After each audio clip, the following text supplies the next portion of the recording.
Buenas tardes a todas, a todos. Bienvenidos de nueva cuenta a Herética Penal.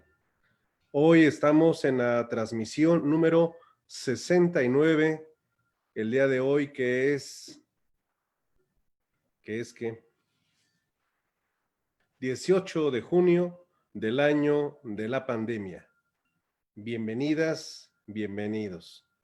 Bueno, pues ante la alta participación de dos opiniones que recibí, estoy haciendo la pregunta por ahí en la transmisión respecto a que si quieren un curso completo sobre el sistema acusatorio. Entonces ya lo puse por ahí. No sé si vaya a aparecer en algún momento, pero si aparece, pues ahí le contestan, ahí dicen sí, dicen no, y con base en ello, pues vamos a trabajar. Bueno, hemos llegado ya al tema del sistema acusatorio. Ya hicimos todo un recorrido y ahora lo que podría seguir es que les siga platicando a modo de divulgación, pues anécdotas, características generales, reformas y la situación actual. Pero no pasaría de ser una mera divulgación y plática que, estando ustedes de ese lado, pues obviamente es muy interesante, así como para un servidor poder platicar con ustedes. Pero creo que podemos explotar un poquito más estas oportunidades que se han generado gracias al interés que han mostrado en estas sesiones. Entonces tomé la decisión, no con base en las dos opiniones que me virtieron, sino la decisión que tomé, que se las comunico. Vamos a iniciar a partir de hoy una nueva modalidad que es ya un curso en forma sobre el sistema acusatorio. Cuando refiero ya a un curso en forma es porque lo va a hacer así. Vamos a hablar desde la perspectiva constitucional, internacional, filosófica, probatoria, estratégica, dogmática, del sistema penal, del proceso penal. Entonces, va a ser un curso muy completo porque hablaremos de doctrina, hablaremos de criterios jurisprudenciales, criterios aislados, marcos comparativos, reformas, amparo, argumentación, etcétera, todo lo que involucra. Pero esto es un comentario a título de advertencia, porque ahora el curso ya está dirigido de manera muy concreta y muy específica a las colegas y a los colegas que ya ejercen la profesión y principalmente en el ámbito del proceso penal. Es decir, ya va a ser una cuestión muy técnica, estará aderezada de vez en cuando con alguna referencia, algún comentario, pero ya nos vamos ahora sí a un curso en forma. Y de esta manera, pues vamos a iniciarlo.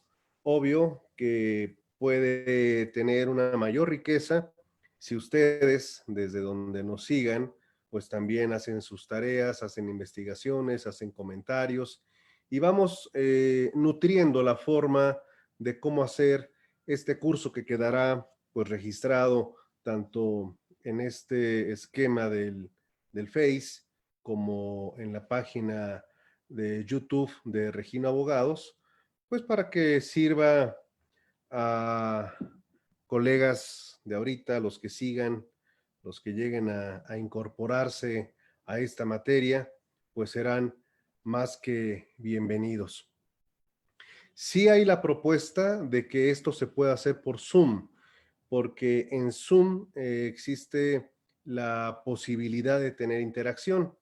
Entonces, lo que vamos a realizar es que aquí voy a colocar en el Facebook Live el acceso siempre, todas las sesiones. Voy a estar colocando el acceso a la plataforma de, de Zoom.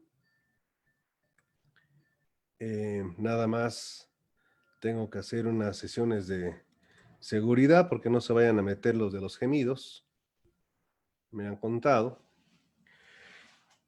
Y hay quienes pueden seguir la sesión por el Face, hay quienes pueden estar en el Zoom, y en el Zoom pueden levantar la manita, pueden hacer preguntas, les puedo conceder el uso de la palabra con el audio, y podemos tener una interacción mayor, que ese es el objetivo, que tengamos ya prácticamente clases, porque hasta ahorita pues ha sido más que nada un triste monólogo, un soliloquio ahí, y ahora pues tenemos que trascender, tenemos muchas tecnologías, se pueden hacer muchísimas cosas, entonces los invito a que pierdan la tecnofobia, pierdan el miedo a la tecnología, entren a Zoom, no voy a dejar de transmitir por Facebook Live desde luego, pero en el otro esquema pues podemos estar platicando de manera ya directa, una interacción real, que en esta plataforma no se puede por lo limitaciones que tiene. Pero en Zoom, pues ahí ustedes entran y ahí los voy admitiendo. Ya tenemos al primer alumno inscrito en el curso. Nada más déjenme hacer otra cosa porque luego tienen la guaracha de fondo a todo lo que da y pues no se oye muy bien que digamos, ¿verdad? Bueno. Pues entonces les comento que ya tengo el primer alumno inscrito en Zoom y eso pues, es un avance. Igual cuando terminemos el curso llegaré a 2 o a 3, pero bueno, lo importante es que les sea de utilidad a todas y a todos ustedes el curso que prácticamente hoy iniciamos. Hoy formalmente se hace se hace el anuncio. Formalmente hacemos el inicio. Ya se dieron los discursos inaugurales, ya se tocó la banda de guerra, ya toda la ceremonia, y bueno, pues vamos a comenzar en consecuencia, ¿ok? Tengan su libreta, sus plumas a la mano, todo. ¿Saben qué sería extraordinario? Que hubiera borradores virtuales para, así cuando alguien esté durmiendo, Zoom, aventarles el borrador, porque esas eran buenas técnicas pedagógicas. El GIS no, porque el GIS luego se desviaba con el borrador, ese es muy bueno. Me piden el ID, contraseña, todo quieren. A ver, déjenme ver aquí cómo lo copio. Porque no se copia completo. Pero, a ver, vamos a ver por aquí. A ver si los puedo escribir. Sí, ya está. 832. Ahí les va los números.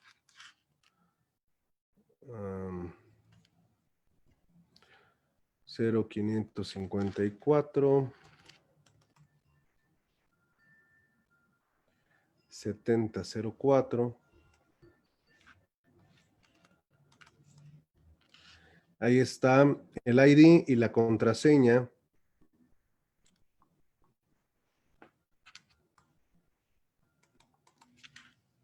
Ahí está.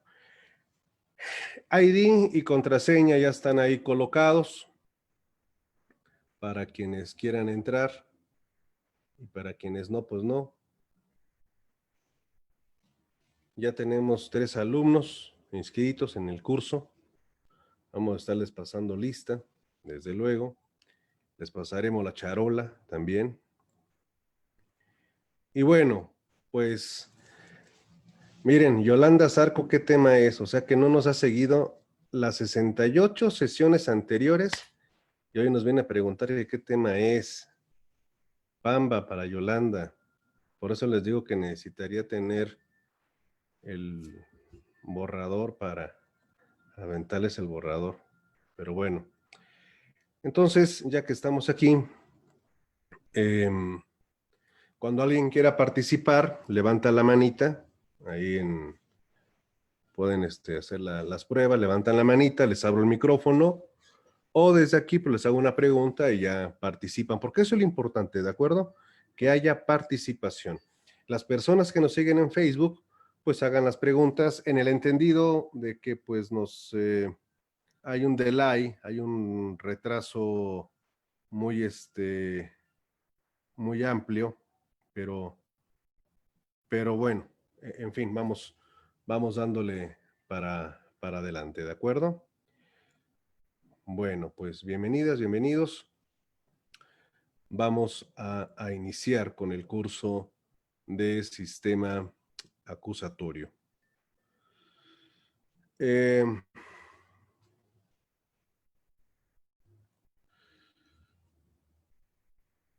vean, vean el nombre que le puse, porque hasta eso me pulí para ponerle un nombre que les llame la atención. Va a ser un esfuerzo muy grande para ustedes. Ya quedamos, ya estamos de acuerdo, ya nos conocemos de que habrá ocasiones en que no se pueda hacer la transmisión por las actividades propias de ustedes, de las de un servidor, pero recuerden que las sesiones van a estar grabadas tanto aquí como en YouTube y cualquier comentario, pues estaremos siempre a toda la disposición. Bueno, este es el nombre que le he dado al curso, se llama La Deconstrucción, un recorrido constitucional, jurisprudencial, filósofo y crítico del sistema acusatorio. Eh, ¿Por qué le llamo deconstrucción? Bueno, les he platicado que al igual que ustedes, así como ustedes lo son, somos ustedes y yo unos apasionados de la filosofía. Nos gusta mucho la filosofía. Es una ciencia de estudio diario, diario. Y hay autores que nos marcan, que nos generan mucho interés en la formulación de sus planteamientos, la visión que tienen de las cosas. Y Jacques Derrida es el creador del concepto de construcción que toma de Heidegger.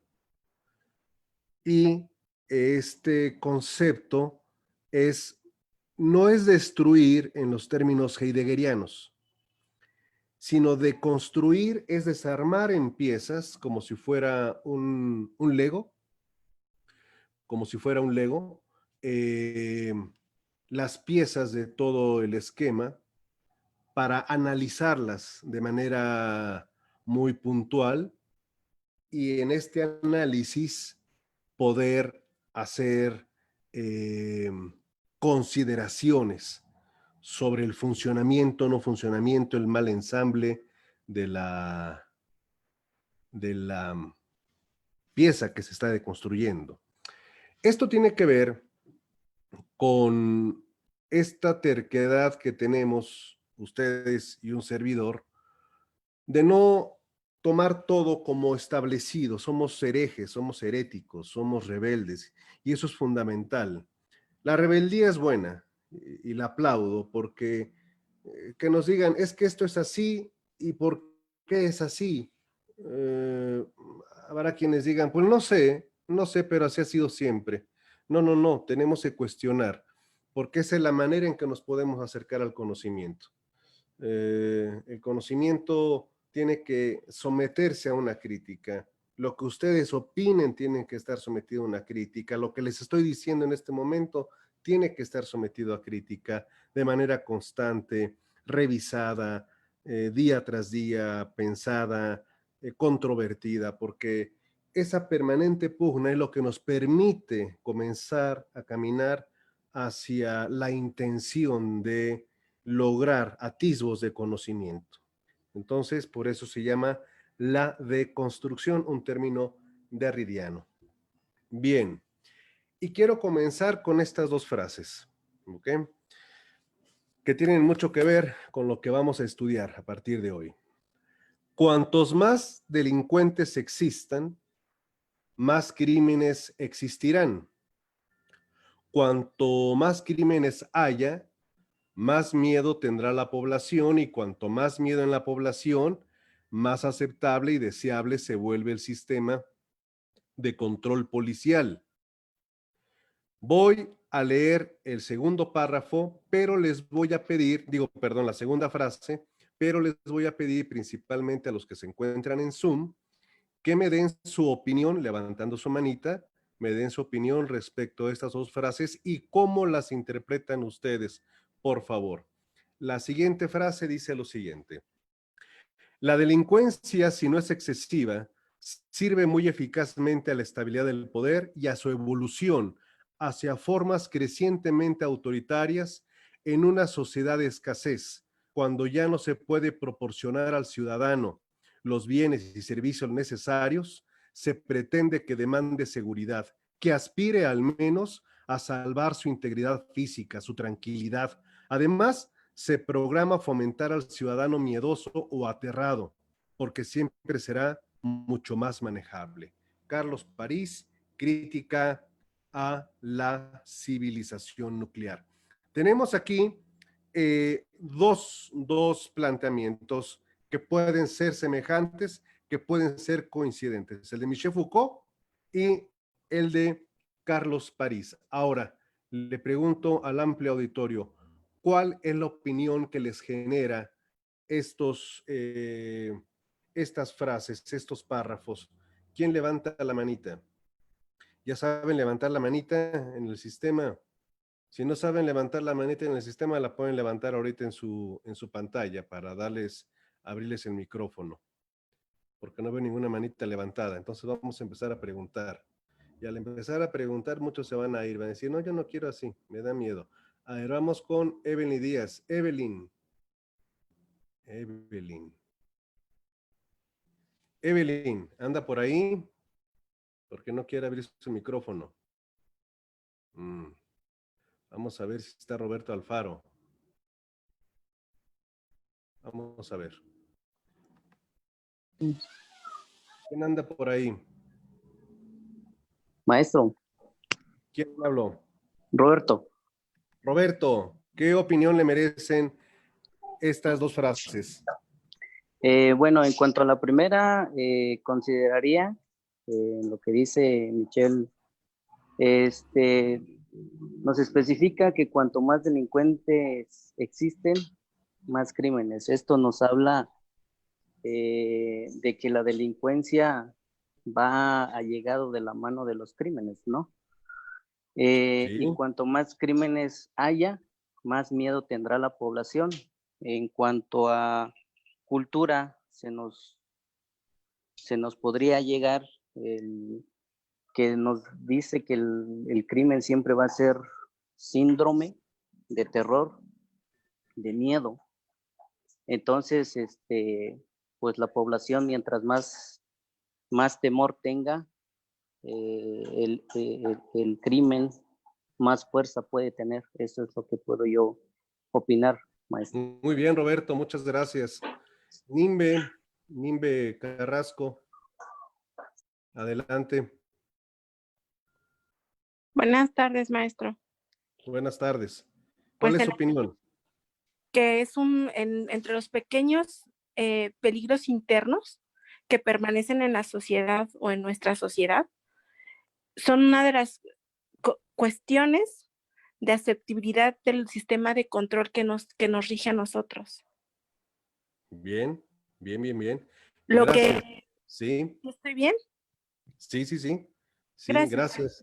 Gracias, Nimbe. Ahora, la pregunta que les hago, no precisamente para contestarle en este momento, porque es muy rápida, es en el siguiente sentido. El proceso penal sirve para combatir la criminalidad, sirve para prevenir el delito, porque dependiendo del rol que le asignemos al proceso penal, va a depender incluso la posición en torno a su conocimiento. Si hay quien dice, perdonen ustedes, el proceso penal ayuda a combatir la criminalidad. Si partiéramos de esa afirmación, de que el proceso penal ayuda a combatir la criminalidad, estaríamos partiendo de la hipótesis certera e inobjetable y dogmática de que entonces los procesos penales deben de concluir con sentencias condenatorias de manera irremediable porque están castigándose a verdaderos culpables. Estaríamos legitimando a priori la investigación. Si dijésemos que el proceso penal previene la criminalidad, le estaríamos otorgando al proceso penal funciones que no le corresponden y podríamos señalar al proceso penal como culpable de los magros resultados en el combate al crimen. Y entonces, desde esa posición, podríamos sugerir la reducción de espacios procesales para que las personas acusadas ejerzan derechos. Si ustedes se percatan, en estas dos posiciones, que no son las únicas, sino que se las estoy mostrando como ejemplificativas, depende bastante la forma en cómo vamos a abordar el conocimiento del proceso penal. Aquí no busco legitimar al proceso penal, ni mucho menos legitimar al Estado. No. Aquí lo que busco es que deconstruyamos todo, que lo deshagamos en partes, todo absolutamente, incluida la Constitución, ponerla de cabeza, deshojarla, todo, absolutamente, para comprender en realidad de qué está hecho todo esto. Entonces, puedo decirles como una opinión que el proceso penal no tiene el rol de la prevención del crimen y afirmar que combate a la criminalidad es un discurso de legitimación de la investigación a cargo del Estado. En lo personal, no compartiría ni una ni otra y diría que el proceso penal es el teatro de la disputa de las estrategias donde se contiende en nivel desigual y donde el poder punitivo pretende siempre imponer su marca y su decisión. ¿Qué decisión es la que tiene el poder punitivo? La de autoafirmarse. No estoy diciendo bajo ningún rubro que el poder punitivo busque justicia, busque la verdad. No. El poder punitivo busca autoconfirmarse en el espacio del proceso penal. Entonces vamos a ver en lo siguiente que para poder entrar al estudio del sistema acusatorio tenemos que tener en consideración unas construcciones paralelas al sistema acusatorio. El sistema acusatorio constitucionalmente irrumpe en el año 2008, en junio del 2008. Ahí es donde irrumpe normativamente. En la práctica, en la vida de nuestro país, ya sabemos que lo hizo desde el 2005 y que lo hizo intermitentemente desde 1821, desde 1869. Ahora, cuando me refiero a construcciones paralelas al sistema acusatorio, son circunstancias que van a acompañar a este constructo y lo van a acompañar de una manera coincidente, pero que su conocimiento puede direccionar la manera en cómo se lleve un proceso.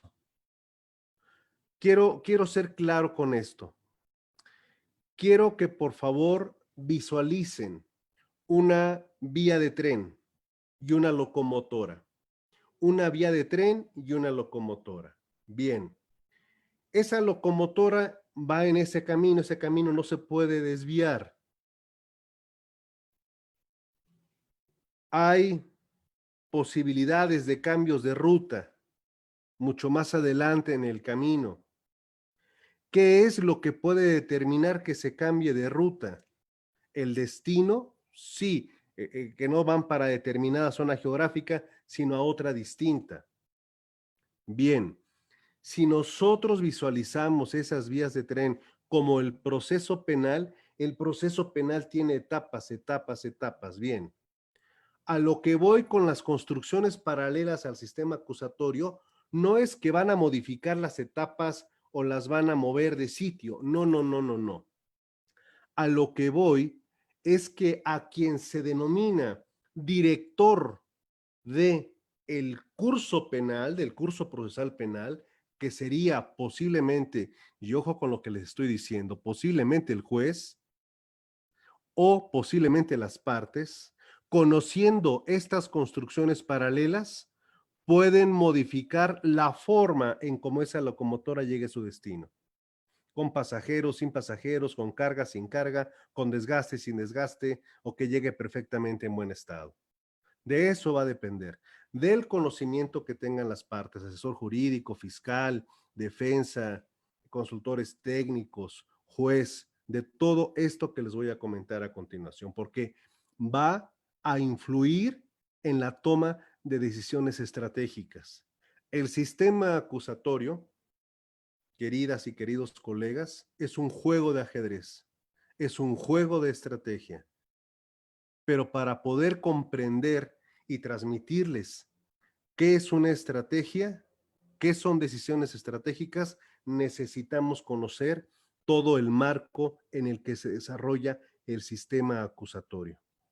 Ahora bien, estas construcciones paralelas a las que me estoy refiriendo son resoluciones de la Corte Interamericana de Derechos Humanos del 2009, Campo Algodonero y Rosendo Radilla.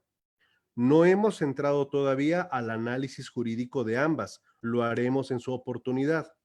Campo Algodonero se refiere a la sentencia que emitió la Corte Interamericana respecto de 3 desafortunadas mujeres que fueron privadas de la vida en Ciudad Juárez.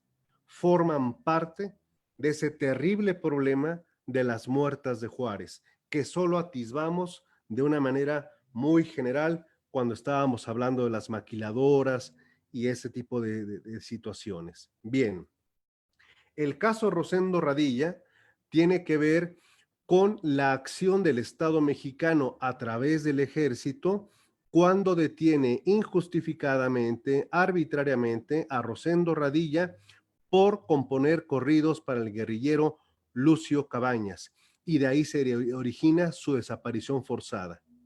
Esos son 2 casos, pero no son los únicos.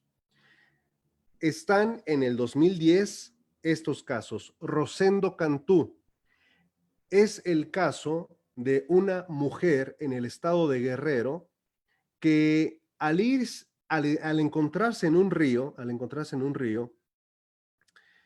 los militares que estaban haciendo actividades cuya legitimidad será materia de debate, porque estaban entre combatiendo grupos subversivos y realizando funciones de seguridad pública, van con un detenido y le empiezan a preguntar a ella que si conoce a personas cuyas fotos le muestran. Ella dice, no, no los conozco.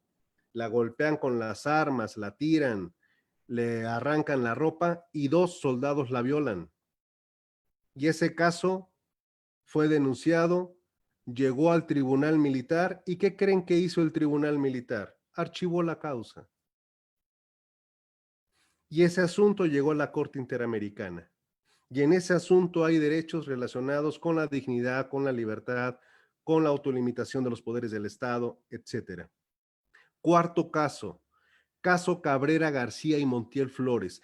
De los 4 casos les voy a ministrar las fichas técnicas y las sentencias para que las puedan leer, porque es un estudio necesario. Ojo, a estos 4 casos nos vamos a estar refiriendo cuando vayamos avanzando en las etapas del proceso, pero son 4 jurisprudencias de la Corte Interamericana de Derechos Humanos que tenemos que tener registradas, saber que existen y saber de qué van. En el caso Cabrera García y Montiel Flores, también en Guerrero, 2 personas que se encontraban platicando afuera de su casa, llega el ejército, los levanta y se los lleva. Los tiene 2 días sin comer ahí en el río, interrogándolos, y al final los acusan de posesión de armas de fuego y de siembra de amapola.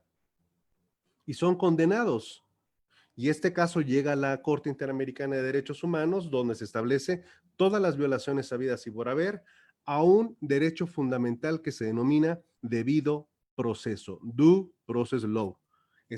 Esa figura la vamos a desmenuzar, la vamos a estudiar perfectamente y la tenemos que aprender de manera muy concisa. ¿De acuerdo? Bien, 4 resoluciones de la Corte Interamericana de Derechos Humanos que son sumamente esenciales para los efectos de la de lo que va a ser la argumentación en su momento. Bien, vamos a lo siguiente. Nada más déjenme aquí acomodar un cuadrito que me da un poquito de lata, ya está. ¿Qué otras construcciones son paralelas al sistema acusatorio y que tenemos que conocer y tomar en consideración? La reforma constitucional del 2011. Esta reforma constitucional del 2011 es una consecuencia de estas determinaciones de la Corte Interamericana de Derechos Humanos, las 4 que les he referido. Y así como lo van ustedes a escuchar, va a ser la primera vez que en el Estado mexicano se va a hablar de derechos humanos y de derechos fundamentales. ¿Hay que hacer la distinción? Sí. El derecho humano es el que se considera innato a la naturaleza de la persona humana, en tanto que el derecho fundamental es ese derecho humano, pero que ya está aquí, ya está positivizado, que ya esté en la Constitución política de los Estados Unidos mexicanos. Si no está aquí y no está en un tratado internacional, se le consideraría jurídicamente como una aspiración. Esa es la diferencia entre el derecho humano y los derechos fundamentales. Por eso habla de derechos fundamentales. Sí, todo derecho fundamental es un derecho humano, pero no todo derecho humano es un derecho fundamental. Aquí hablaremos de los derechos fundamentales en torno al proceso penal. Otra construcción paralela al sistema acusatorio es la nueva ley de amparo de 2013. Ese es uno de los temas más complejos, más complejos. ¿Por qué? Porque el sistema acusatorio, el proceso penal nuestro, es el proceso penal anglosajón. Lo hemos venido insistiendo. En todas las sesiones previas me permití exponer los antecedentes, motivaciones, decisiones para que México y todo el continente americano, con excepción de Brasil, estén alineados hegemónicamente al proceso penal de los Estados Unidos. Tuvimos ya inclusive una clase dedicada estrictamente al proceso penal norteamericano. Bien, en Inglaterra, en Estados Unidos, no existe el juicio de amparo. No hay un control constitucional a través de un mecanismo como el que nosotros sí tenemos. Luego entonces la llegada de este sistema irrumpe en el orden constitucional generando una especie de contradicciones. Contradicciones que aún no han sido resueltas a pesar de que la ley de amparo tuvo que ser reformada posteriormente para darle un tratamiento especial y específico a su aplicación en el ámbito procesal penal. No es cuestión menor. Y aquí, en este curso que hoy iniciamos, y en las etapas respectivas, hablaremos de la procedencia e improcedencia del amparo, de los criterios del Poder Judicial Federal respecto de los actos que iremos avanzando en las etapas correspondientes. Bien, aquí no vamos a hacer un curso primero que de amparo, otro un curso de acá. No, aquí vamos a meter todo. Esa es la gran ventaja que van a tener ustedes, pero ese va a ser su gran reto, el darle seguimiento a todo lo que vamos aquí a exponer, porque aquí van a tener amparo penal, van a tener tratados internacionales, van a tener dogmática jurídica, van a tener estrategias de litigación. Todo lo que tiene que ver con esto, aquí lo vamos a ir dando. Metodológicamente, desde luego que es muy complicado, pero para eso vamos a resolverlo. Bien, entonces, volviendo, tenemos 4 sentencias, 4 jurisprudencias de la Corte Interamericana de Derechos Humanos, que no son las únicas. Son las que están motivando y acompañando en México al sistema acusatorio.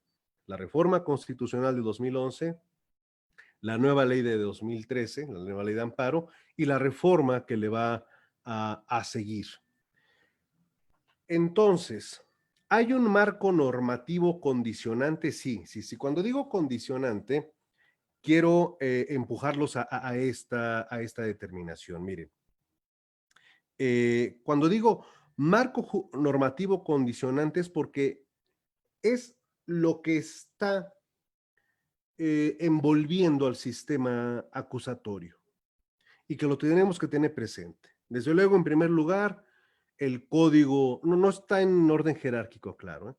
En primer lugar, la Constitución, el Código Nacional de Procedimientos Penales, el Código Penal, leyes especiales, porque hay tipos penales especiales, acuerdos y circulares de las fiscalías. Van a decir acuerdos y circulares de la fiscalía, sí, también tenemos que estudiarlos, ya les diré por qué. Jurisprudencia, tesis aisladas del Poder Judicial Federal, tratados internacionales, jurisprudencia de la Corte Interamericana de Derechos Humanos. En cierto curso, en cierta entidad federativa,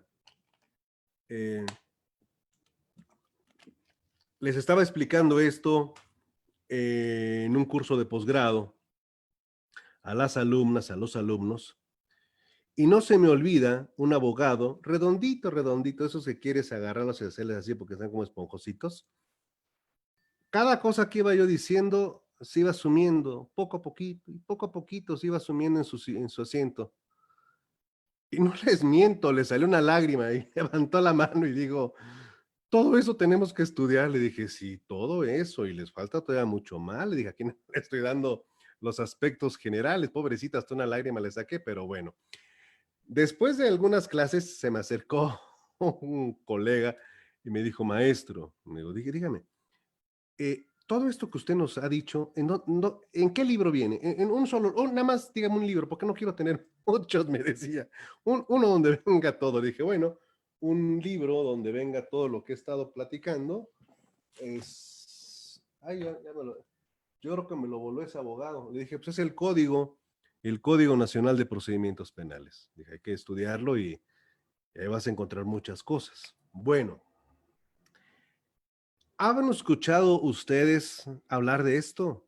El bloque constitucional.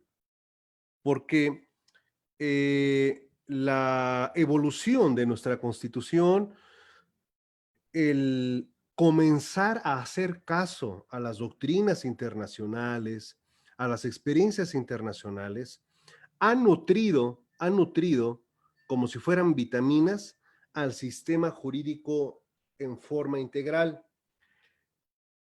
No me lo voy a callar porque no, lo tengo que decir y lo quiero decir además. ¿Por qué es tan importante la materia penal? ¿Por qué es la materia de materias?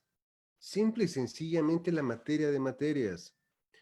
Cuestiones de carácter penal del poder punitivo son las que nos han llevado a esto. Es decir, con todo respeto, no ha habido un evento administrativo, laboral o civil que nos lleve ante la Corte Interamericana de Derechos Humanos y que obligue a modificar todo el sistema. No, no, no, no. Es el poder punitivo, los excesos del poder punitivo los que nos han llevado a todo esto. Tardíamente, desde luego, porque lo del bloque constitucional es algo que en otros países es una normalidad, pero acá, hay que decirlo, es una novedad. Triste, pero bueno. Ahora, el bloque de constitucionalidad es el conjunto de normas que tienen jerarquía constitucional en el ordenamiento jurídico. Es el grupo de normas que se convierten en un bloque, en un grupo, que al mismo tiempo se van a convertir en un dique a la actuación del Estado. El bloque constitucional va a estar integrado por la Constitución, por tratados internacionales.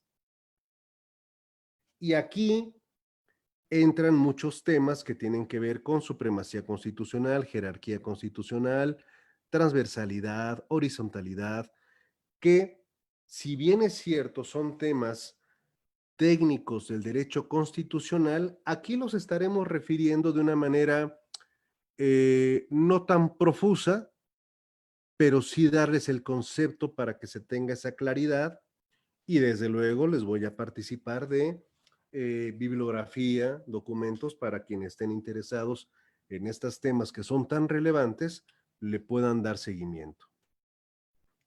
Ahora, esa pregunta que me había hecho el abogado al final de la clase y la lagrimita que sacó el abogado redondito, me llevaron a modificar el esquema de comunicación para no generarles un shock traumático a las alumnas y alumnos de los siguientes cursos. Entonces dije, bueno, a ver, para no verme tan agresivo, pregunta que nos podemos preguntar, quiero aprender del sistema acusatorio, quiero aprender del proceso penal. Muy bien, ¿quieres aprender? Entonces la pregunta que nos haríamos es, ¿qué debo dominar en cuanto a la Constitución? Si alguien me dice, pues tienes que dominar todos los cientos y cientos de artículos que le integran, los 130 y tantos, pues de ahí abre la ventana el alumno y se avienta al vacío. Va a decir, no, adiós, ¿no? Entonces, a ver, amo a Camanos. ¿Qué debo dominar en cuanto a la Constitución para los efectos de nuestra materia? Pero que también les va a servir para otras. Bien. Vean ustedes esta imagen que les coloqué ahí a modo de relojito. El proceso penal está en medio. Estamos hablando de la Constitución. Esos artículos que están ahí, tenemos que leerlos y tenemos que estudiarlos. No les estoy pidiendo que se los aprendan de memoria. No, no, no, no, no. Pero sí tenemos que estudiarlos. Tenemos que tener concepción clara de ellos. 1, 14, 16, 17, 18, 19, 20, 21, 22 y 23. Este es el reloj del proceso penal.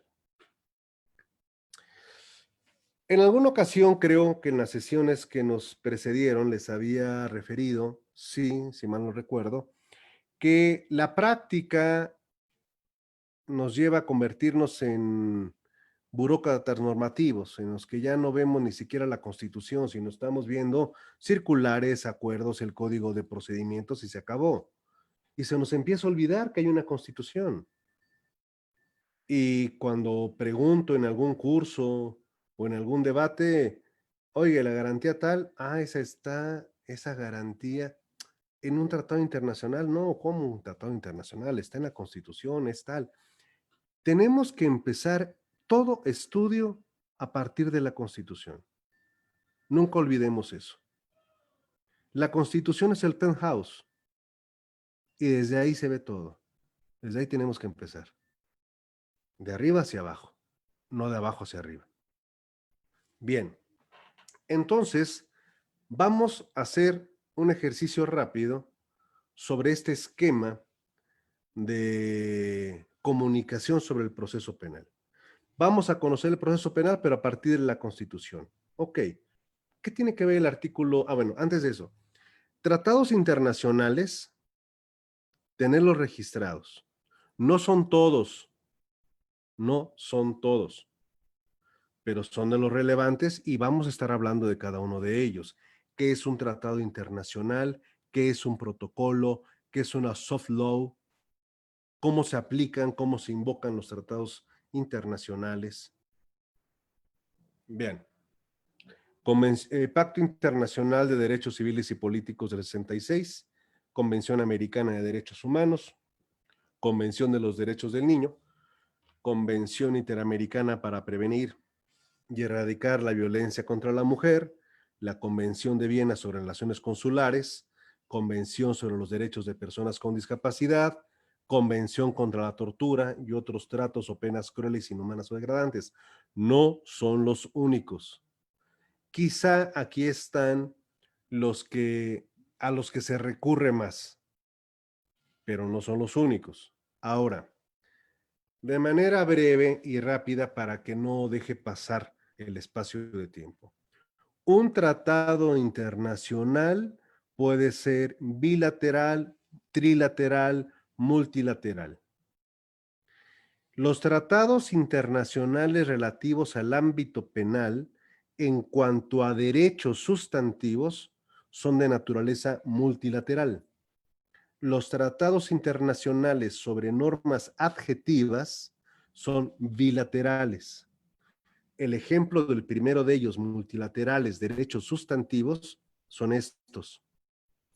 Un tratado internacional sobre derechos adjetivos bilateral es el tratado de extradición entre México y la Gran Bretaña, por ejemplo, la corona británica. Este sería un ejemplo. Ahora, los tratados internacionales son esos acuerdos, esos compromisos que se generan en cuanto al contenido de un documento que el Estado firmante se obliga a acatar dentro de su territorio, y también hay un compromiso de un desarrollo normativo conforme a las directrices de los tratados.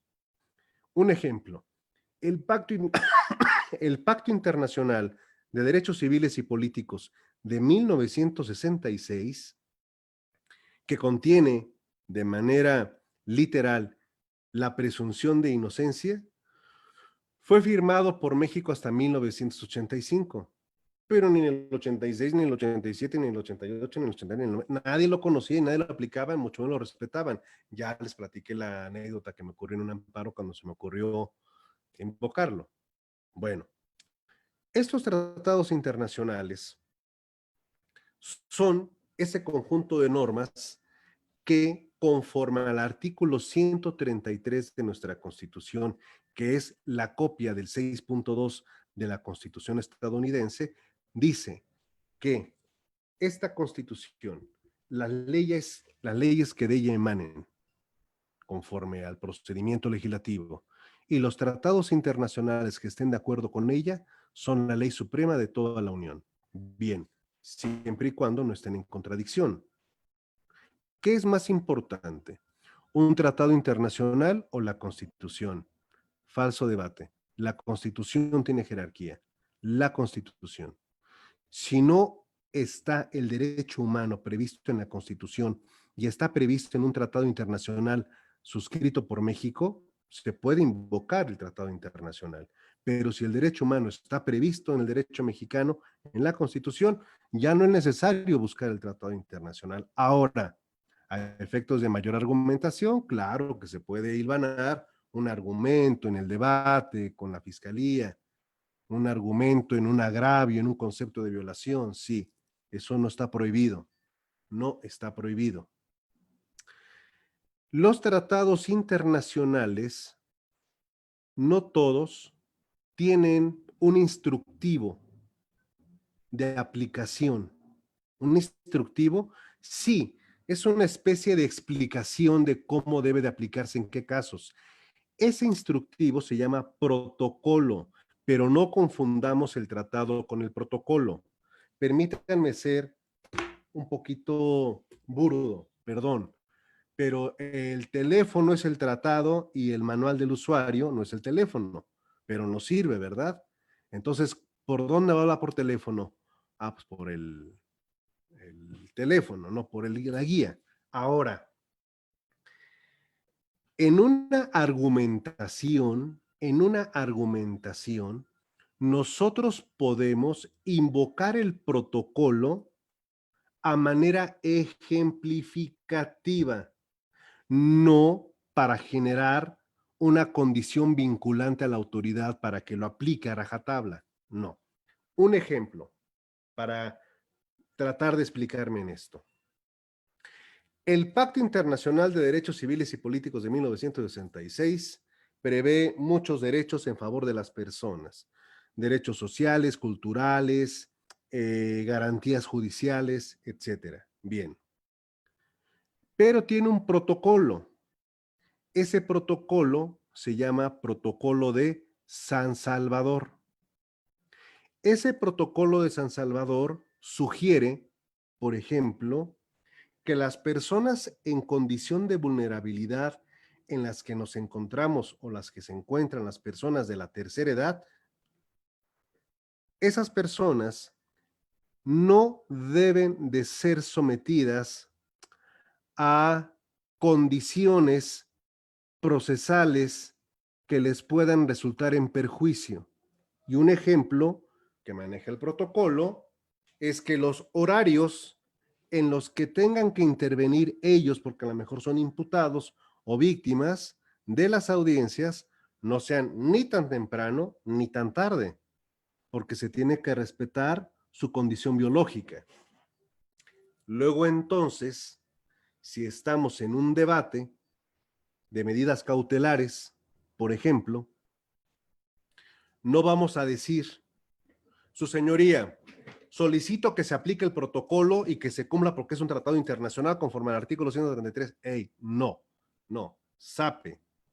La construcción del argumento se realiza desde el Pacto Internacional de Derechos Civiles y Políticos, que en el caso concreto sería el artículo 4, el 6 y el 14.2. Pido que atención a que la persona se encuentre en estado de vulnerabilidad, que las siguientes audiencias no se la estén fijando a las 9 de la mañana, como el día de hoy, que se fijen en un horario entre las 11, 1 de la tarde, que se respete también su hora de alimento, todo ello, conforme las instrucciones que establece el protocolo de San Salvador. Esto es para dar un ejemplo de la diferencia entre tratado y protocolo. Ahora, tenemos lo que se llama la soft law. Soft law es la forma en cómo se le denomina, en castellano, ley suave, a declaraciones, principios que elaboran los organismos internacionales respecto a algún tema que sin ser obligatorios son orientadores. Sin ser obligatorios son orientadores. Y estos se pueden invocar. Les doy un ejemplo rápido. Las reglas de Brasilia. Las reglas de Brasilia son soft law, pero las podemos invocar. Porque en este caso, esto debe ser un orientador. Oiga, que queremos pedir una revisión de medidas cautelares, porque ha habido cambios en las circunstancias objetivas, correcto. ¿Cuál va a ser nuestro argumento principal? Pues que cambió la circunstancia objetiva por estas razones. Muy bien, ese es nuestro argumento. ¿Cuál es la evidencia? Pues la evidencia son estos documentales, estos testigos. Bien, ahora, para tema de debate, ¿cómo vamos a sustanciar el debate? ¿Cuál va a ser la esencia del argumento? La esencia del argumento va a ser condiciones de vulnerabilidad y me voy a apoyar en reglas de Brasilia. Correcto. Bien, entonces, ese es el esquema en el que se manejan los tratados internacionales, el protocolo, soft law. Si hay alguna pregunta de esto que estoy comentando, recuerden, levantan la manita, hacen el gesto y con mucho gusto resolvemos lo conducente a esta temática. Esto es lo que tiene que ver así en términos generales. Ahora, vamos a hacer el ejercicio con el artículo 1 de la Constitución. El artículo 1 de la Constitución, que fue reformado en esta reforma del año 2011, va a contener consideraciones relevantes y nos vamos a ir rápido para no tardarnos mucho. El principio pro persona, que este principio se inventó, se creó en la Corte Interamericana de Derechos Humanos y se llamaba pro homine, pero pues ya saben, ¿no? No, que es machista, que no sé qué, que acá y que allá, no, bueno, ok, pro persona. ¿En qué consiste el principio pro persona? En términos concretos, el principio pro persona es un orientador determinante en la interpretación que se debe de realizar ante el posible encuentro de dos normas contradictorias sobre un caso en particular. Tantas leyes que tenemos llevan a que un caso pueda estar regulado por varias normas, por más de una. No es algo inusual. La inflación normativa que tenemos se presta para ello. ¿Se acuerdan cuando les hablé de la Inquisición? ¿Se acuerdan de la opinio malis? ¿Se acuerdan de la concupiscencia? ¿Se acuerdan de indubio pro fidei? ¿De todo eso lo inquisitorial? Ah, bueno.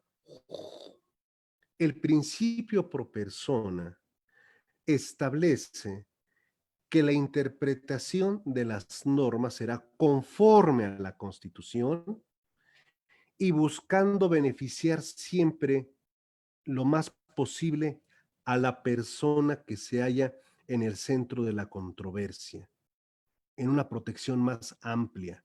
Es decir, los derechos que establece la Constitución deben de interpretarse de forma extensiva, no restrictiva. Y de esta manera es el criterio que debe de guiar a quien interpreta la ley para resolver esa posible contradicción. Vamos a ver rápidamente, no, ya no me va a alcanzar el tiempo. Bueno, mañana es viernes, sí, espero que sí tengamos sesión. Mañana vamos a continuar con este tema, principio pro persona, y vamos a revisar criterios jurisprudenciales sobre la explicación de este principio y aspectos prácticos del mismo.